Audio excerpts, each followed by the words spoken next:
Hear this. Birdy num num. Birdy num num. Birdy num num.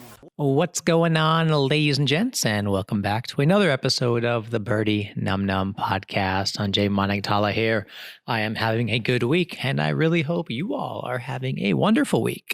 Today on the podcast, I would love to talk to you guys, my dear listeners, about tech skills that increase your sex appeal. Aha. Did I grab your attention right there? I'm sure I did, because here's not a tech skill, but a soft skill, which is copywriting, which is maybe what you just fell for in the title. And by the way, that's not clickbait, my friend, because these skills will increase your sex appeal, but mainly for the purposes of this podcast, it'll increase your appeal in general, whether it's your hiring appeal, your career appeal, your family appeal, or whatever it might be. It's funny, like I used to work at a software company called Symantec, Symantec. I believe we protect people from online threats. Was like, ooh, I'm such a dude. They actually gave us a shirt that the guys were supposed to wear, a t-shirt that said, "We protect people from the most online threats," as if we're like some bouncer at a nightclub and we're gonna like score all the chicks by being like, "Wait, I protect you from online viruses." You know that? She's like, "Okay, whatever. That's nice. I'm just trying to have a drink with my friend here. Do you mind? How about you're a real threat?" So, and it was funny because when I started this job out of UC Irvine in California, I had like, whatever, 22, 23, looking to be out and about, earn some money and, do what most 22-year-olds want to do, obviously. And dude, there were no women in my office. Zilch. Zero. A big fat zero. None. Nobody. And it was so weird. Finally, there was like one girl in the office, and I'm not being mean. I'm just letting you know. She was like, like whatever, but like, obviously everybody noticed because all of us are like Star Trek nerdy dorks. And there was one girl in the office, and something interesting happened as the months and the years went on. This girl, we all spent more time with her, and and she spent more time with all of us, and none of us were like, something to cry home about. We were all dorks, and probably still are dorks. And she became more attractive in everyone's eyes because you just spend a lot of time together. And that's not where I'm trying to go with this. I'm trying to give you an example that sex appeal and attractiveness comes from many things outside of the physical. You know what I mean? Like, dude, I saw this, I saw this like horrible. I mean, I follow a couple of like pages on Instagram that may not be politically correct, but some shit is just funny as you go through life and you have like a tough relationship, or you date a psycho, or you are the psycho, or whatever. And there was like one meme of this like really attractive, like supermodel looking Kylie Jenner Instagram chick. And then there was like that like Star Trek or that black guy like funny meme where he like does that thing. And like the guy said, like, show me like a really attractive chick and I'll show you a guy tired of her bullshit or something. And I don't know why, I just found it really funny. But same thing with guys, by the way, for the ladies who are about to get mad at me. But, attractiveness is something that I feel a lot of us mistakenly think is just physical, and is something that, look, dude, freaking movie stars who are disgusting. Some of them they don't take care of themselves, or they just have a lot of money or whatever, and they have dime pieces, like beautiful, beautiful partners. And so that's not the point I'm trying to make. Or that is the point I'm trying to make, but that's not where I'm telling you to go, because please don't ever fall for somebody who just likes you for your wallet or your job. But my dear listener, technology skills in today's world. My wife is a doctor. I was a computer science graduate consultant, and then now doing comedy and filmmaking and digital marketing and video editing and social media ads and social media influencing and yada, yada, yada. So our world is changing so fast that, one skill is not going to do it for you, my friend. You need to know many things. I follow this digital marketing guy, Neil Patel, that I see online, who when I moved back here to America, I was trying to like understand, okay, if organic reach is dying across the board for many, many people, across all platforms, YouTube, dude, YouTube, for example, if you have 100,000 or 1 million subscribers, they only show your video to the first like 10,000 of your subscribers. And if they're not digging it, they ain't showing it to the rest of the people. Whereas earlier, if you had like 100,000 likes on Facebook, you were guaranteed like 8,000, views or likes or whatever. And so everything is changing. There's no thing as a free lunch anymore. And so in today's world, like my wife being the doctor, I was telling her, hey, after you do your USMLE exams, let's make a YouTube channel for you because, you're also a great public speaker. You're funny, you have characters. And in my case, it was the opposite. Hey, I'm doing all this comedy stuff, but now I need to do more back office, more production sort of work. And so everybody, everyone, if you're medical business person, dude, I get hit up for this podcast by people. I'm not going to give names, but I'm more than welcome to get the email. So please keep sending them. Of so and so is an ex Flipkart so and so who now started some app and wants to talk about India's obsession with fast fashion, or so and so is ex Wharton MBA person. Now they want to come on the podcast because they have a new finance platform app. And so these people who have not boring, but like typical sort of careers are realizing they got a podcast. They're realizing they got to work on their marketing, on their branding. They realize that the average person, if you're applying for a job, is not going to read your resume. They're just going to go to Google and see what you've done, or they're going to go to Google, see your LinkedIn, and may not even touch your resume that you spent like 40 minutes scanning through, because you can get way more about a person, their feel and their persona and would they be a right fit? Because let's be honest, a good chunk of jobs for most people who have somewhat of a brain, they can be learned on the job. You know what I mean? Like if somebody hired me for like vice president of paid social at one of the $100 million digital companies, I'd probably figure it out. Maybe I wouldn't be able to do it on day one, but I'm sure. I'm like, all right, what's my average day to day? Oh, I gotta like, okay, help find clients like Pepsi who want to give us $30 million a year to like do these cool campaigns and to fluff up some impression numbers or show real ROI. I get it, but how do you measure Coke sales? And anyways, Pepsi, I'm already gonna lose the job. So, um, here we go. Long intro, but you get it, okay? Because in today's world, if there are a million of you applying for that job at Google or a million of you applying for, that role, you better damn well make sure that your social media kicks butt. You better damn well make sure that other stuff that you're doing kicks butt, right? So, the most tech skill of all, I would say, number one, if you want a true tech skill, look at Python, obviously. I think most people will agree that Python is like if you can learn Python and master it by doing a course on Coursera or Udemy or something, you may not know how and when you're going to use it, but you can be damn well sure that if you want a typical job, at a big company, that's going to raise some eyebrows to be like, oh, wow, you already know that. And to the young people, I'm sure you're already getting taught it in school. So that's number one, Python. That's on the very tech side. But for this, because a majority of you who listen to my show, my podcast, are already fairly techy, I would say one thing that I didn't learn, even though I did computer science in school, but they never really taught me, what I wish I had learned was HTML and CSS. And lucky for you, these aren't that hard, but there's a lot of random nuance, and the nuance being most of the time you'll just Google for what you got to fix rather than understanding the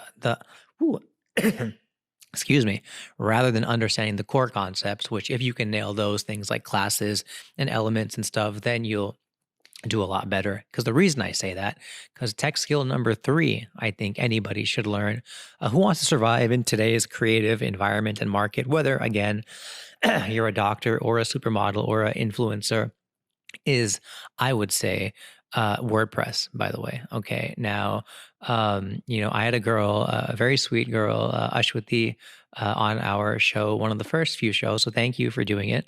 She is an Instagram fashion influencer and she hustles and she kills it.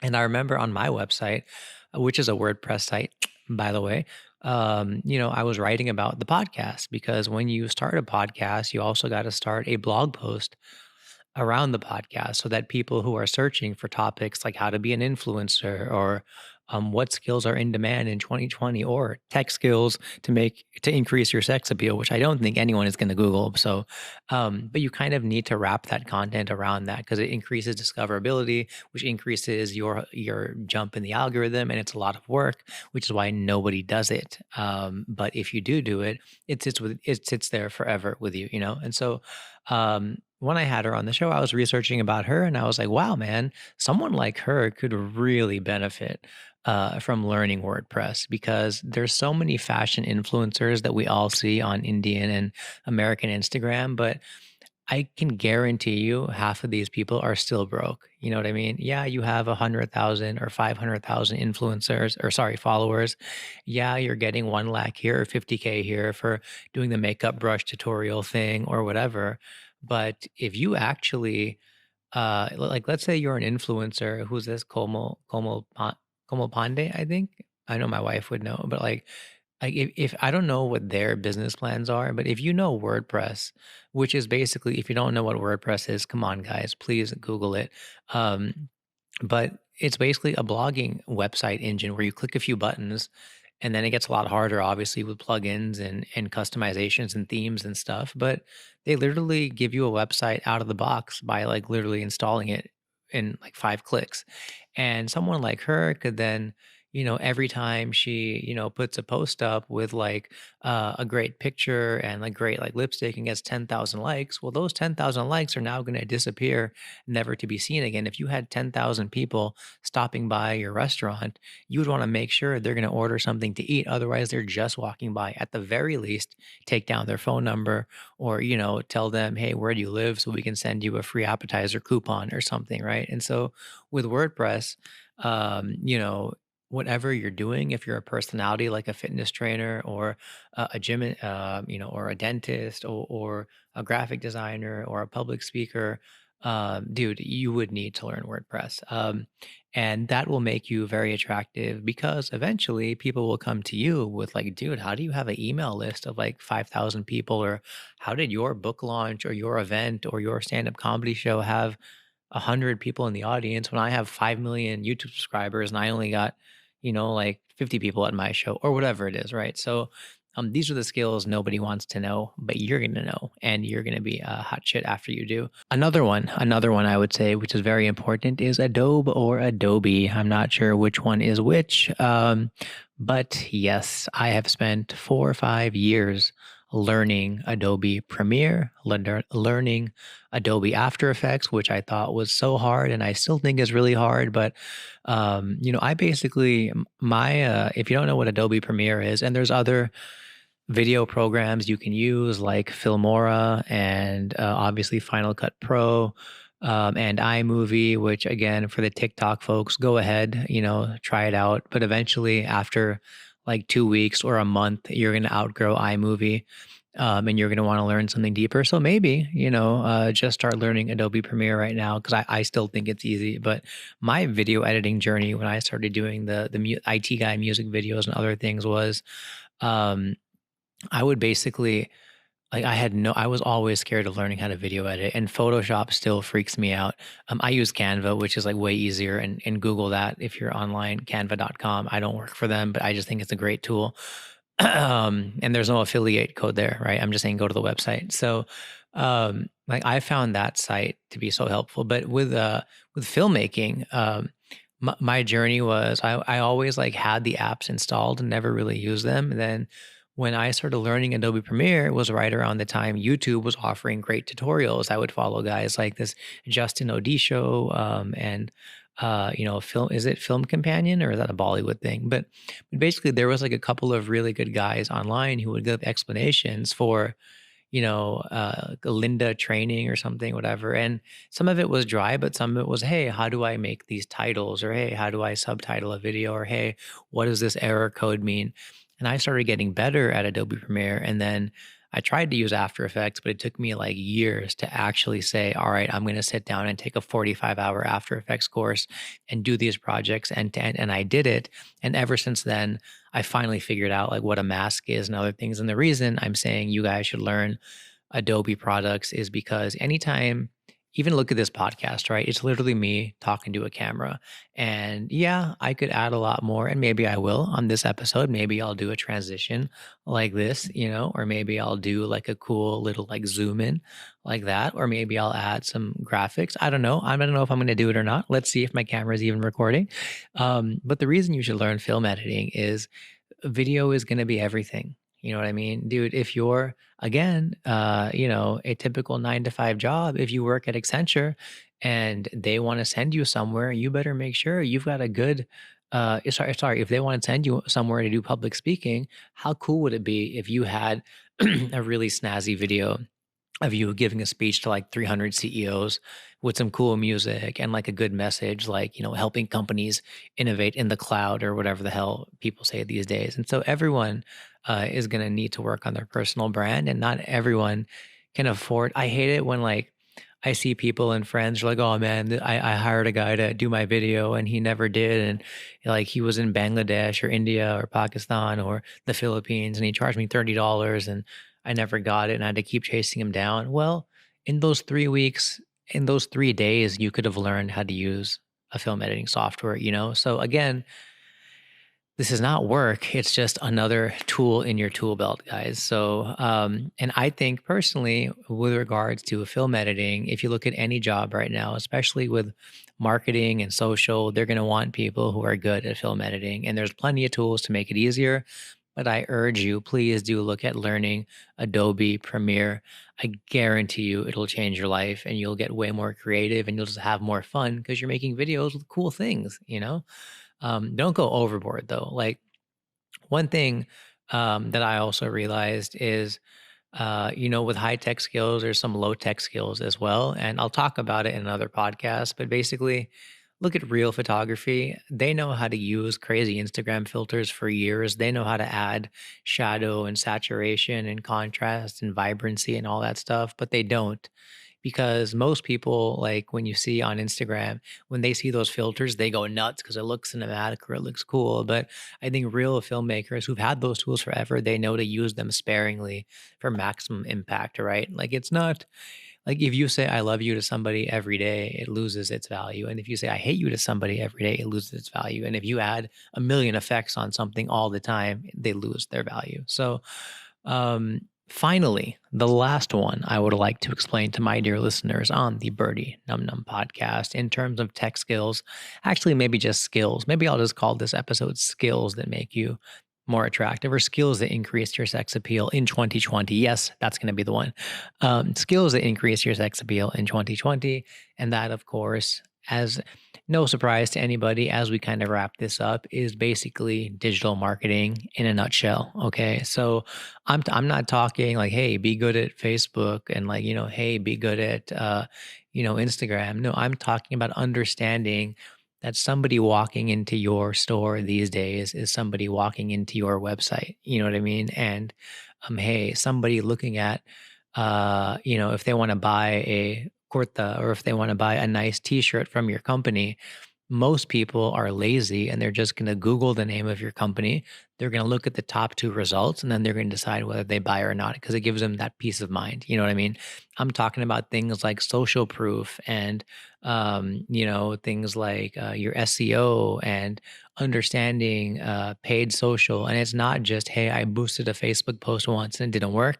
No, I'm talking audience analytics and retargeting and, basically, hey, nobody listened to my podcast, but one really did well. Why did that one do like 5,000 listens when the other ones did like 500 listens? Oh, because I talked about A, B, and C, and there was a 90% listener rate versus the usual average of 60%. So clearly this topic resonates, and let me understand marketing and user behavior and how many people clicked onto the blog to read it and yada yada. And I'm talking about email campaigns and list building, and none of this stuff sounds exciting, but dude, you could literally prove a business to yourself doing this stuff. Like you could literally, I hate it. Like right now when people approach me for business ideas, or like they have an idea like, hey, we're trying to build India's largest marketplace for creators, or hey, we want to help podcasters. And I'm like, do you have a podcast? You've never started one, and why are you building something to help? It's like I've never held a camera, so why am I building a company to help Canon camera make better lenses if I don't even know what I'm talking about? You know what I mean? Like you can assume you understand, you can assume you get it, but unless you do it, nothing is really going to happen. And that's the beauty of digital marketing is you can literally prove an idea before you've invested anything. You know what I mean? Dude, if you learn Shopify, for example, you can literally make a t-shirt, never actually make the shirt. You can just Photoshop, not even Photoshop. You can literally take an image of like a logo, like Kamra, my buddy, has that Wa Modi Jiwa, right? Whatever, that shirt that they have. Now imagine before he made 500 of them, and lucky for him, they're selling like freaking hotcakes. But imagine if before he made that shirt, he wasn't sure would people buy it or not, right? So you just take the PNG or the JPEG file of that shirt, put it on a print on demand provider like a like a Printful or a Print Easy, or I'm sure India has a bunch. I don't know if Red Wolf is a print on demand provider, but basically they will take your 50 kilobyte or 2 MB JPEG file, put it on a t-shirt of your choice, make a picture for free that looks like a supermodel is wearing your t-shirt, and then you can spend 1,000 rupees to see on Facebook or Instagram if anyone wants to buy that shirt. You've not even printed a shirt. The shirt does not even exist until somebody orders it.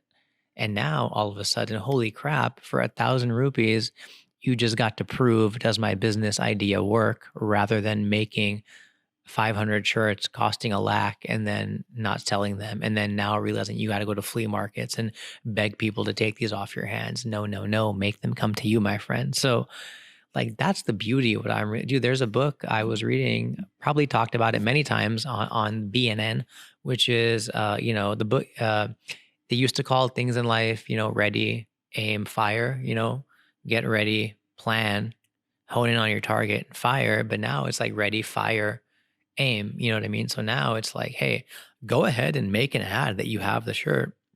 You can always make the shirt after the fact. You know what I mean? Or go ahead and invite people to your party. And if people start rolling up at 5 o'clock and you realize a lot of people are going to come, you can anyways go get freaking 500 packs of McDonald's or biryani or whatever, right? So like, I know that's not optimistic and it goes, not optimistic. It's not optimal, but it goes against what a lot of people think. But you can also plan way too much. And I feel with digital, with analytics, with watching people, when companies say we make data driven decisions, that means our strategy is based on what people are doing. You know what I mean? So if people are like Google, I know they say do no evil and all that stuff, but their job is to keep you on Google products and their job is to keep you on YouTube. So not everybody wants to say, hey, like, comment, subscribe. Some people don't want to say, watch this video next and watch that video next. But if that's what medium demands, then that's what it demands, right? So when you learn all these tricks, then you learn how to break them and you learn how to bend them, right? And I think digital marketing is not what even I thought it was for many years. It's a lot more. So that's it for this week, you guys. Tech skills that increase your sex appeal or your appeal in general, or maybe just skills, you know what I mean? And soft skills, of course, you all know public speaking and, that sort of thing and growing confidence. We have podcasts. See what I did? I kind of wrapped it all together. Listen to the other podcasts here or whatever. But there's so many things that are important. And I really feel just like I got you with the copywriting, which was, very important in the beginning. If you kind of take the time, if you take the next 3 months of as quarantine kind of wraps up to get really good at WordPress, get really good at understanding Facebook ads, look at what print on demand is all about, take a freaking 500 rupee course in Python just to have it under your belt. Start a blog and actually learn how to blog and realize why nobody's reading your blog, and then learn why your blog should be SEO friendly. So rather than searching, no one searches what your Friday was, but somebody might search, 5 cool things I did in Goa last Friday. that might be way more important. And that in the same content, it's just discoverability and stuff, right? So hope that was helpful, folks. Even dude, even on that note, even if you look at influencers or really funny people on social media or Instagram, oh well, this person is from iDiva or Men's XP or whatever, and they don't do that. Yeah, they do. Every Gujarati auntie or boyfriends during Christmas, all of that is basically just SEO again because it's, hey, this is how you are, right? So this is more about you. That's why you want to tag. You're not tagging your friends to say, look how cool he is. You're tagging your friends to say, hey, I do this, we do this. So it's all discoverability, but also relatability. And ultimately, as much as I like to think things are about me, it's all about you. And when you watch something or I watch something, it's like, what can it do for me, right? So I think when you learn that, things become a lot easier. So hope that was helpful, folks. Sanjay Manaktala. I will see you guys next week. Birdy num num. Birdy num num. A birdie num num. That's